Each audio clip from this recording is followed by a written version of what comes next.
श्री गणेशाय नमः. श्री स्वामी समर्थ.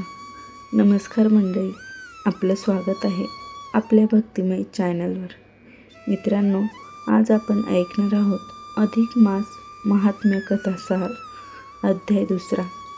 या भागात आपण जाणून घेणार आहोत मलमास दुःखी का झाला, भगवान श्रीकृष्णांनी त्याचा स्वीकार कसा केला आणि त्याला पुरुषोत्तम मास हे दिव्य नाव कसं प्राप्त झालं. तर चला भक्तिभावाने आणि मन शांत करून कथा श्रवण करूया. जय श्रीकृष्ण. अधिक मास महात्म्य कथासार अध्याय 2. पुरुषोत्तम मासाची कथा. श्री गणेशाय नमः. लक्ष्मी मातेची जिज्ञासा पाहून भगवान विष्णू पुढे म्हणाले, देवी, हा अधिक मास पूर्वी अत्यंत दुःखी होता. सर्व लोक त्याला मलमास म्हणून ओळखत असत. या महिन्यात विवाह, मुंज, गृहप्रवेश, नामकरण यांसारखे कोणतेही शुभकार्य होत नसत. त्यामुळे सर्व लोक त्याचा तिरस्कार करीत. प्रत्येक महिन्याला एखादा देव अधिपती म्हणून लाभलेला होता. चैत्र, वैशाख, श्रावण, कार्तिक अशा सर्व महिन्यांना वेगवेगळे अधिपती होते. पण या मलमासाला मात्र कोणीही स्वामी नव्हता. त्यामुळे तो अत्यंत दुःखी, खिन्न आणि व्यथित झाला. तो विचार करू लागला, सर्व लोक माझा तिरस्कार करतात. माझ्यात कोणतेही शुभकार्य होत नाही. मला कोणी मान देत नाही. माझे जीवन व्यर्थ आहे. अशा दुःखी अवस्थेत तो भगवान विष्णूंच्या शरण गेला. डोळ्यात अश्रू घेऊन तो म्हणाला, प्रभू, सर्व लोक मला अशुभ मानतात. माझ्या येण्याने लोक दुःखी होतात. मला कोणीही स्वीकारत नाही. आता तुम्हीच माझा उद्धार करा. मलमासाची ती करुण अवस्था पाहून भगवान विष्णूंना त्यांची दया आली. त्यांनी त्याला सोबत घेतलं आणि थेट गोलाकात भगवान श्रीकृष्णाकडे गेले. भगवान श्रीकृष्णांनी त्या मलमासाकडे प्रेमाने पाहिले आणि विचारले, तो इतका दुःखी का आहेस? तेव्हा मलमासाने आपली संपूर्ण व्यथा भगवानांना सांगितली.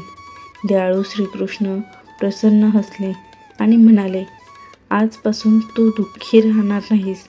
मी तुला माझं स्वतःचं नाव देतो.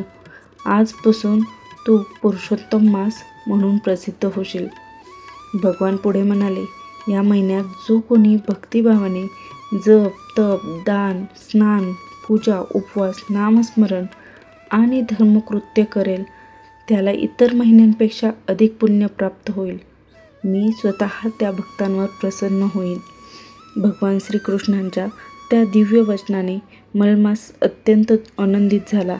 त्या दिवसापासून तो पुरुषोत्तम मास म्हणून सर्वश्रेष्ठ मानला जाऊ लागला. या महिन्यात केलेले दान, जप, ताप, तीर्थयात्रा, दीपदान, गोपपूजन आणि भगवंताचे नामस्मरण हे अनेक पटीने फलदायी मानले जाते. भगवान विष्णू म्हणाले, देवी, म्हणूनच हा पुरुषोत्तम मास अत्यंत पवित्र आणि पुण्यदायी मानला जातो. या महिन्यात भक्तिभावाने केलेले प्रत्येक सत्कर्म मनुष्याला सुख, शांती, समाधान आणि शेवटी भगवान कृपा प्राप्त करून देते. अध्याय 2 समाप्त. मित्रांनो, अशा प्रकारे भगवान श्रीकृष्णांनी मलमासाचा स्वीकार करून त्याला पुरुषोत्तम मास हे दिव्य नाव दिले.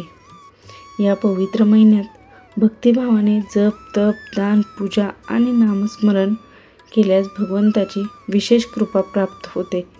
जर तुम्हाला ही कथा आवडली असेल तर व्हिडिओला लाईक करा, शेअर करा आणि आपल्या भक्तिमय चॅनलला सबस्क्राईब नक्की करा. पुढील अध्यायात आपण आणखी एक दिव्य आणि पुण्यदायी कथा ऐकणार आहोत. तोपर्यंत जय श्रीकृष्ण. श्री स्वामी समर्थ. श्रीकृष्णार्पणमस्तु. धन्यवाद. श्री स्वामी समर्थ.